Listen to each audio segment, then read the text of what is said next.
We want to give ourselves over fully to the character. We want to immerse in them. We don't want to feel like ourselves just reading lines off a page. We want to feel like we are living moment to moment through this character, and we want to do it quickly, but it just doesn't seem to happen. We feel more like ourselves than ever. The character is not being expressed through our body. So what the hell do we do? How do we immerse in them? How do we move away from ourselves and fully give ourselves over to this character? If these are things that you've struggled with, you're going to want to grab a notepad and something to take notes with, because that is what we're diving into in today's episode.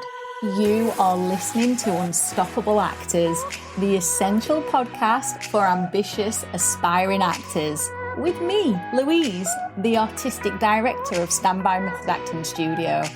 And every week I'll be talking with you and sharing how you can become a paid, working, unstoppable actor, because you 1000% can.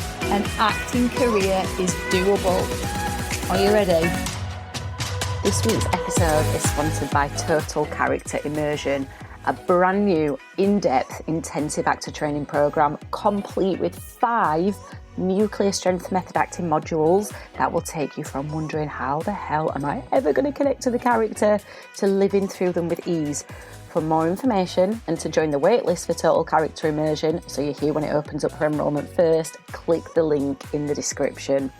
Okay, so I remember when I was taking my professional actor training and I got some feedback about a character that I thought I'd done really well with. I got a standing ovation for my work, which was kind of the validation that I was looking for as a young actor to let me know that I was on the right track and on the right path. But the feedback that I got was that I took a very cumbersome approach to the character. And cumbersome just means it's like really slow, a bit ploddy, it doesn't fit into place quickly. And that really knocked me back. And I started to question myself as an actor, but also as well, I thought, since when has there been like a set time when you should actually have the character? Like, is everybody else getting the character in the first week and it's just taking me longer? Or is there something wrong with me as an actor? And then I watched this interview with Dustin Hoffman on Inside the Actor Studio. And he was saying that he doesn't get the character until well after the first week of the stage play opening when he used to do theatre. And that got me thinking that actually as actors, it takes as long as it takes for us to get the character. And because this is creative and it's artistic, it's not logical. It's not like maths. It's not like you should have the character at this point, and if you don't, you're a failure. And that's what I wanted to talk about today, because I feel like we probably can get the character much quicker than we allow ourselves to, but there are certain things that we do that actually block ourselves from connecting to the character. And some of those things are things like seeing all of the differences. Like when we solely focus on all of the differences between ourselves and the character, of course, we're just creating more distance between us and them. And of course, it's going to take much, much longer to connect to them, because our brain, our imagination is just occupied with all of the differences between us and them. And another thing that we can do that does maybe make your character connection process a little bit cumbersome is judging the parts of the character that you don't agree with. And the thing about that is just creating even more distance between you and them. And the one thing we have to remind ourselves of is that we are actors showing the human condition, and humans, every single one of us that are walking on this planet right now, that have ever walked on this planet and that will do in the future, are flawed. Humans are not perfect. So when you judge the things about the character that you don't like, you're not actually doing yourself any justice or any service as an actor, because judging the character doesn't serve you as an artist. And I always go back to what Alan Rickman said, which is when you judge the character, you can't play the character. So if you find yourself judging the role, just recognise and understand that it is going to take you much, much longer to connect to them, because all you're doing is seeing everything in them that you don't like about them and that you don't agree with, which makes it harder to immerse in them and to step into their shoes. And the other thing we do that I feel really puts distance between us and the character and can make our character connection process much, much slower is playing each character the same way you play all the characters, which is as you. We really want to avoid that. Although, yeah, we do want to draw upon our life experience and we want to empathise with the character through our own life experiences and what we know, we don't want to default to always playing each character as us, because, as I always tell my acting students, the writer hasn't written about our problems. The writer hasn't written about us. They've written about this character in this specific set of given circumstances. So whilst we can lend our life experience to that, we want to start becoming very aware when we are just playing us. So if I take you back to that character that I played, where the feedback was that my approach to the character was very cumbersome, I actually didn't think it was. So it was a production, a Shakespeare production, and I was playing Dogberry, and it was Much Ado About Nothing. And the director had basically said that he wanted Dogberry to almost be like the Italian mafia. And there was just something about that didn't sit right with me. And I found the courage to tell him. I was only very young, very inexperienced, very new to acting, especially very new to professional actor training. But yeah, I mustered up the courage and I just said, hey, Chris, listen, I'm really not feeling this. I really don't believe that Dogberry is part of the Italian mafia. Now, if you don't know this play, if you don't know Much Ado About Nothing, Dogberry is a police officer who basically gets everything wrong, like all the language wrong, is just not great at his job. And so Dogberry is a bit of the comic relief in Much Ado About Nothing. And the thing about comedy is, I still have to this day this belief that I'm not funny and that I can't do comedy. And all my friends always say, yeah, but Louise, you are really funny. And I'm like, yeah, I might be funny in a social setting, but I'm not funny on stage. I'm not funny in front of a camera. And the reason I'm not is because I get really tense about it and I try and force the comedy and it doesn't work.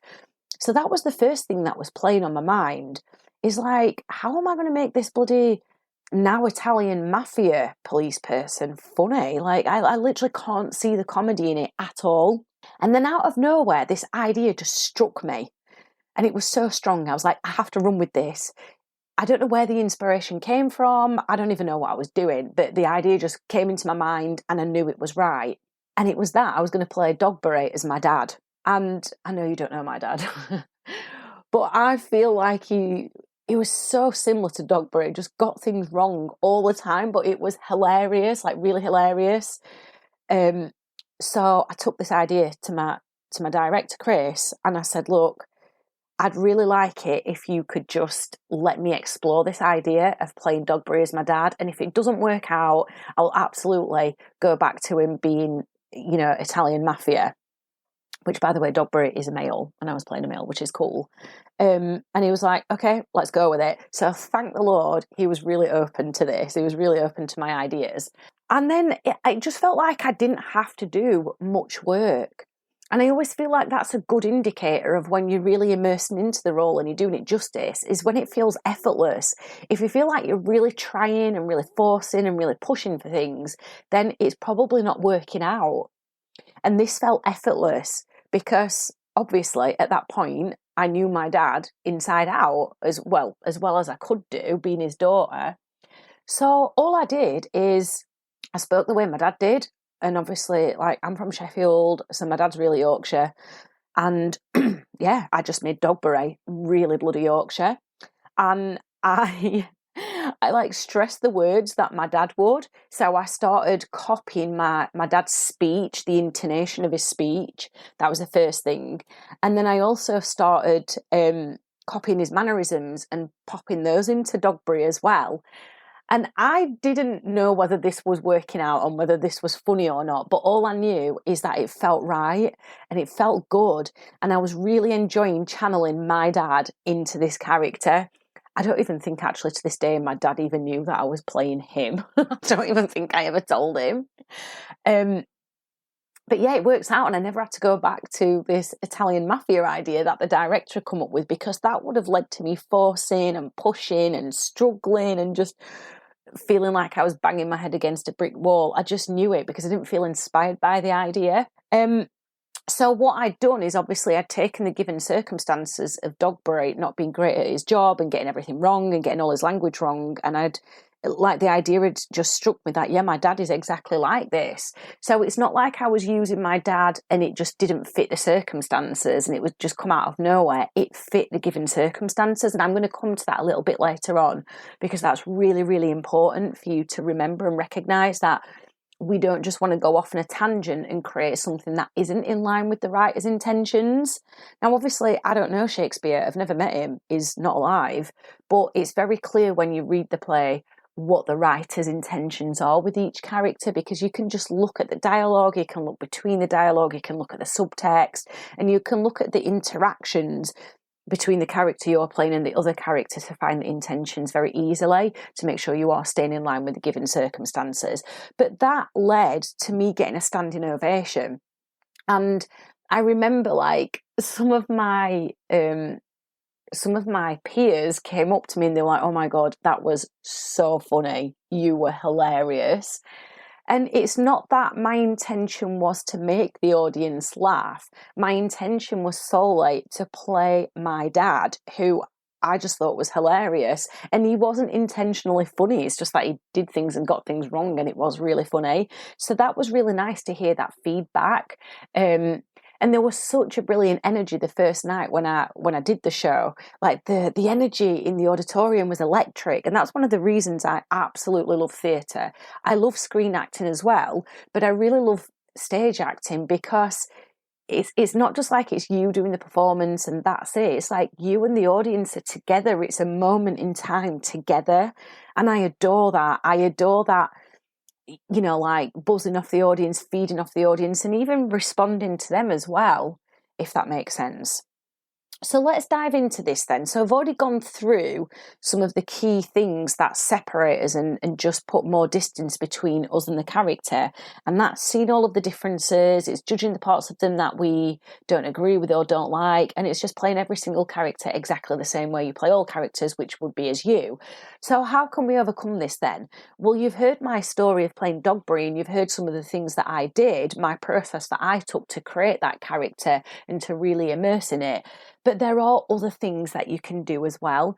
And the first thing I would always recommend is get down a list of your default acting habits. Make a really clear list. I would recommend you to have some sort of notebook, some sort of journal that you have solely for acting, and that you keep as sort of like your little diary and the way you document building each character, but also the way you document developing your talent as well, which is so bloody important.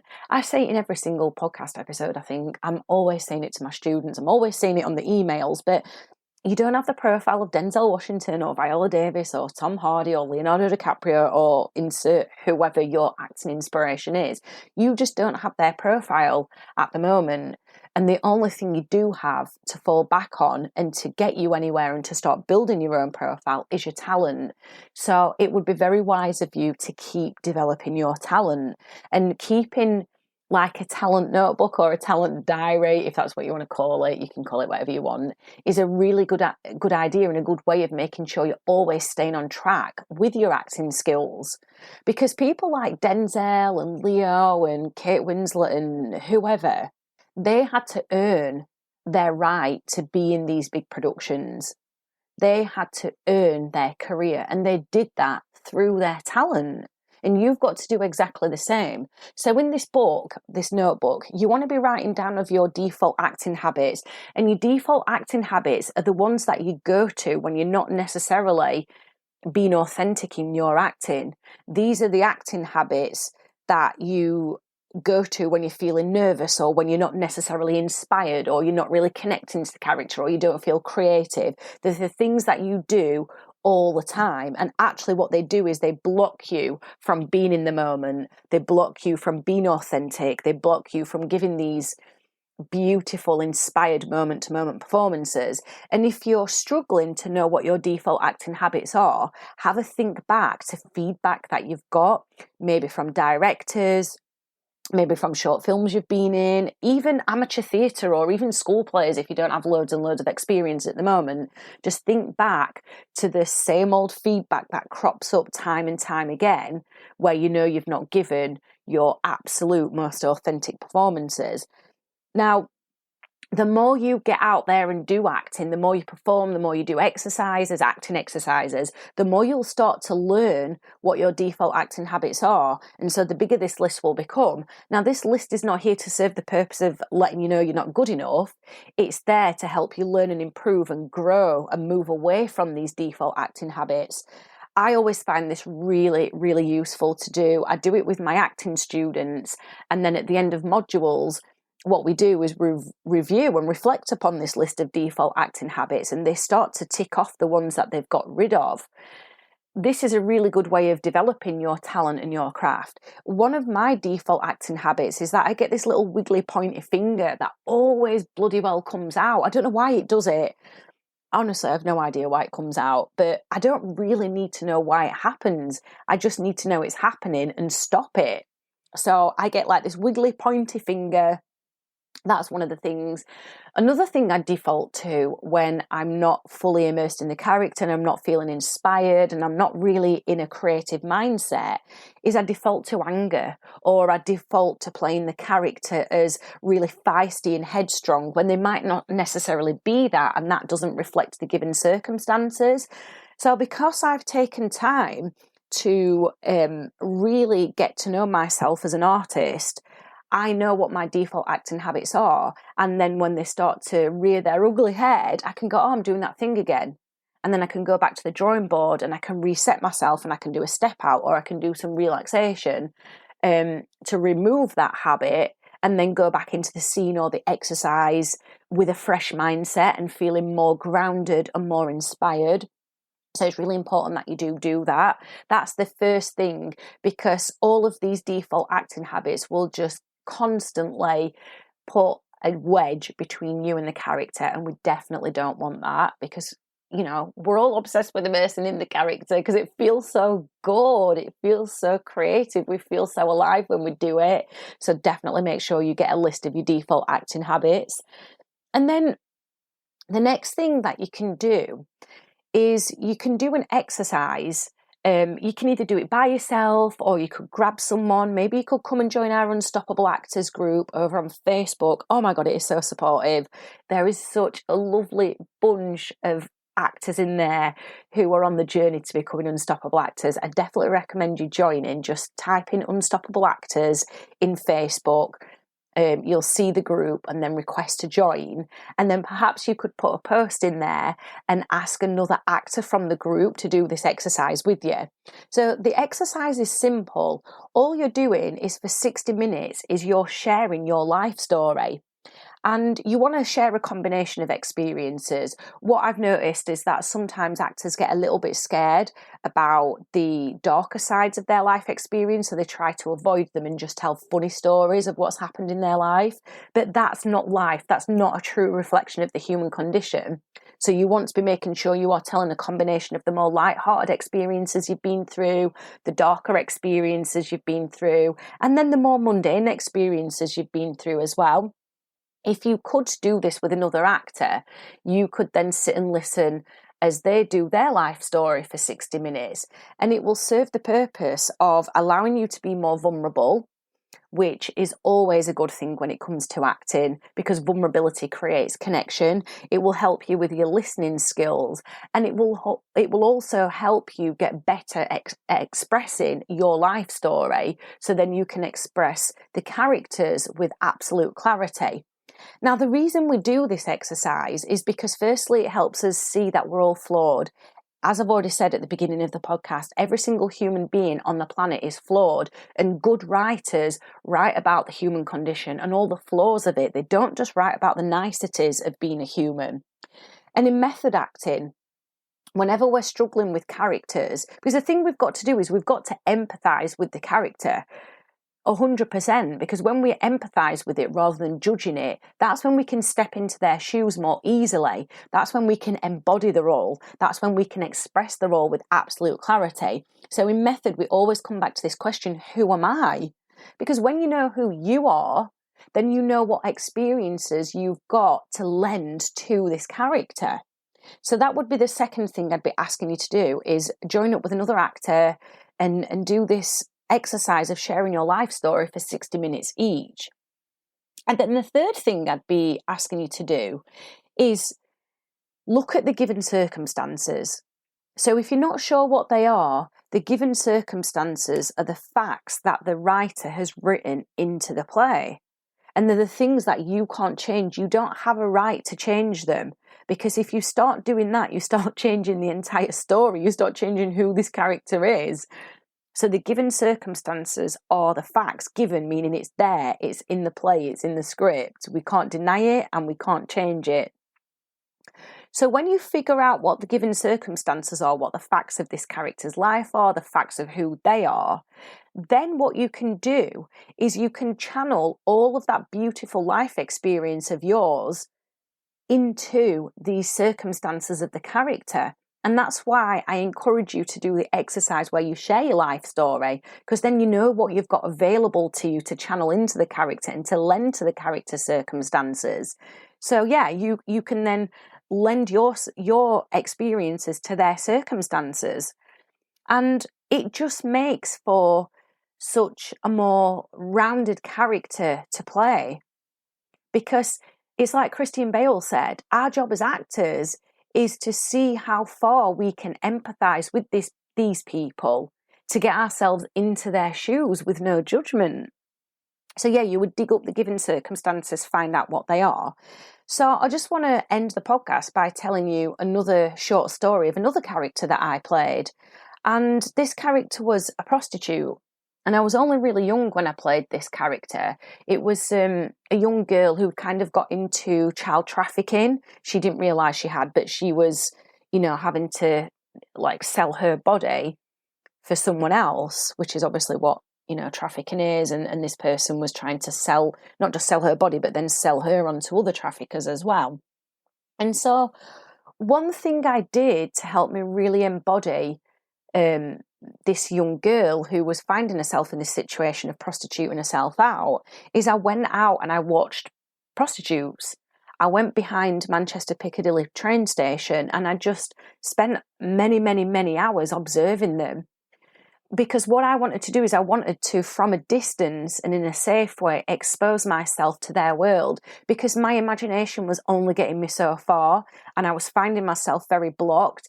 And of course, I take my job as an actor really seriously. If I'm going to be playing any kind of person, I want to do them justice. I don't want to do a half-arsed job with them. I want to see what their world is really like. So yeah, that's why I spent hours upon hours with my friend. Thankfully, I had a very good friend who would go out and spend hours with me in the bloody cold, because it was cold, and at night just watching these prostitutes. And I was fascinated, absolutely fascinated by them. And what that did is it gave my imagination absolutely loads to work with. And it was from there that I found her walk, through watching these other ladies selling their bodies as well. I found her walk, I found her mannerisms, and I felt like I had a really good understanding of this world now. So I could bring my own life experience, and I could bring this experience of observing these ladies who were selling themselves into the given circumstances of the character. And I got such amazing feedback for that role that people would come up to me and be like, "Oh my God, Louise, you made me feel so sad." I was absolutely in tears or on the edge of tears. And whenever I get feedback like that, that's when I know that I've done a good job. If people are talking about my costume or how many lines I've learned, "Oh, how did you manage to learn all those lines?" Or they're talking about the set or something else totally irrelevant to the character, that's when I know I've not done my job. That's when I know I've not immersed in the character. But when they're saying things like, "God, I could feel the tears rolling down my cheeks," or "You had me in tears," or "I felt so sad for you," that's when you know that the audience has been on the journey with you and you've done your job properly. So let's recap then. When we judge the parts of the character that we don't agree with, it creates a further divide between us and them. When we just focus solely on all the differences between us and them, it creates a bigger divide, a bigger gap between us and them. And when we default to playing every single character as us, it stops us from truly immersing in them and discovering who the character truly is. So they're the three things we want to avoid. And then the three things we want to do to help us bridge the gap between us and the character is, number one, make a big list of all our default acting habits, because we want to be aware when they're coming up so we can avoid them.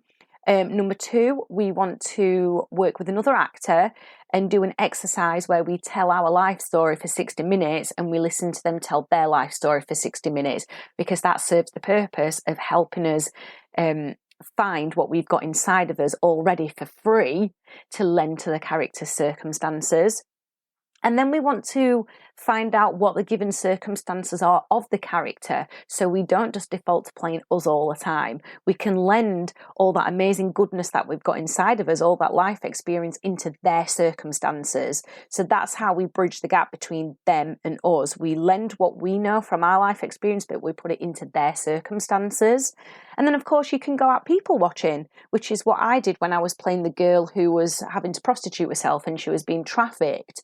So, or you can draw, actually, it just popped back in my head, the story of me playing Dogberry. You can draw upon other people that you know, and you can channel them when it fits the circumstances of the character well, like as I channeled my dad.